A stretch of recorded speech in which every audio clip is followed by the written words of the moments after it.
আজি বুধবাৰ 2025 চনৰ 9 জুলাই উভতি চাওঁ ইতিহাসত আজিৰ দিনটো গুৰুদত্তৰ জন্মদিন 1925 চনৰ 9 জুলাইত সেই সময়ৰ মহীশূৰ ৰাজ্যৰ বাংগালুৰুত জন্ম হৈছিল ভাৰতীয় চিনেমাৰ অন্যতম প্ৰভাৱশালী চলচ্চিত্ৰ নিৰ্মাতা তথা অভিনেতাজনৰ প্ৰকৃত নাম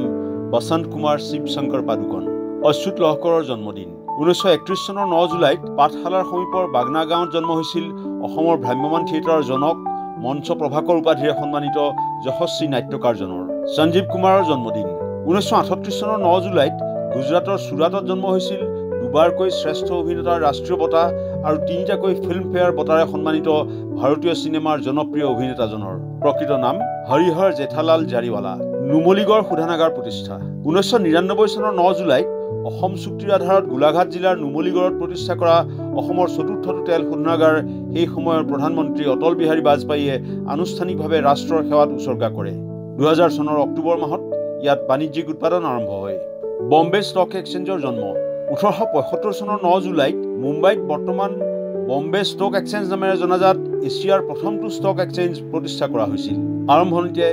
ই the native share and stock brokers association নামেৰে পৰিচিত হৈছিল আজাদ হিন্দ ফৌজৰ নেতৃত্ব নেতাজীৰ 1944 চনৰ 9 জুলাইত নেতাজী সুভাষ চন্দ্ৰ বসুৱে আনুষ্ঠানিকভাৱে আজাদ হিন্দ ফৌজৰ নেতৃত্ব গ্ৰহণ কৰে নেতাজীৰ নেতৃত্বত ভাৰতৰ স্বাধীনতা সংগ্ৰামত গুৰুত্বপূৰ্ণ ভূমিকা লোৱা এই বাহিনী দক্ষিণ পূব এছিয়াৰ এক শক্তিশালী সামৰিক শক্তি হিচাপে গঢ় লৈ উঠে ভাৰতৰ প্ৰথম পঞ্চবাৰ্ষিক পৰিকল্পনা 1951 চনৰ 9 জুলাইত ভাৰতৰ প্ৰথম পঞ্চবাৰ্ষিক পৰিকল্পনা ঘোষণা কৰা হয় 1951 চনৰ পৰা 1956 চনলৈকে বিস্তৃত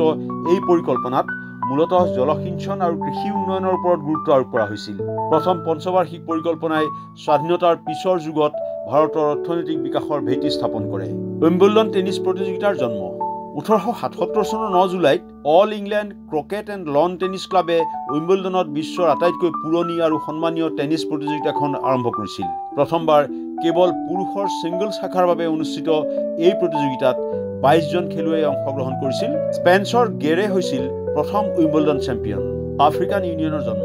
2002 চনৰ 2 জুলাইত দক্ষিণ আফ্ৰিকাৰ ডাৰবানত আফ্ৰিকান ইউনিয়ন আনুষ্ঠানিকভাৱে প্ৰতিষ্ঠা কৰা হৈছিল আফ্ৰিকান ৰাষ্ট্ৰসমূহৰ ঐক্য উন্নয়ন আৰু সহযোগিতা প্ৰসাৰিত কৰাৰ লক্ষ্যৰে প্ৰতিষ্ঠা কৰা আফ্ৰিকান ইউনিয়নে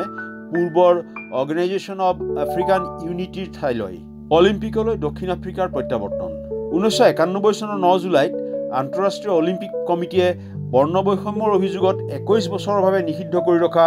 দক্ষিণ আফ্ৰিকাক পুনৰ অলিম্পিকত অংশগ্ৰহণৰ অনুমতি প্ৰদান কৰে দক্ষিণ আফ্ৰিকাই বৰ্ণবৈষম্য আইন বাতিল কৰাৰ পিছত অলিম্পিক কমিটিয়ে এই সিদ্ধান্ত গ্ৰহণ কৰিছিল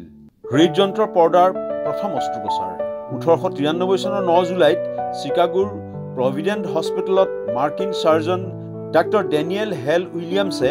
এক যুগান্তকাৰী অস্ত্ৰোপচাৰৰ জৰিয়তে ছুৰিকাঘাতত নষ্ট হোৱা এজন লোকৰ হৃদযন্ত্ৰৰ চিত্ৰ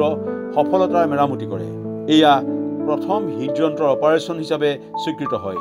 বৰ্ণবৈষম্যৰ বিৰুদ্ধে ভাৰতীয়ৰ 1939 চনৰ 9 জুলাইত দক্ষিণ আফ্ৰিকাৰ বৰ্ণবাদী চৰকাৰে জাৰি কৰা বৈষম্যমূলক আইনৰ বিৰুদ্ধে জোহান্সবাৰ্গ ষ্টেডিয়ামত প্ৰায় 6000 ভাৰতীয় সমবেত হৈ সক্ৰিয় প্ৰতিৰোধ গঢ়ি তোলে মহাত্মা গান্ধীৰ সত্যাগ্ৰহ আন্দোলনৰ দ্বাৰা অনুপ্ৰাণিত হৈ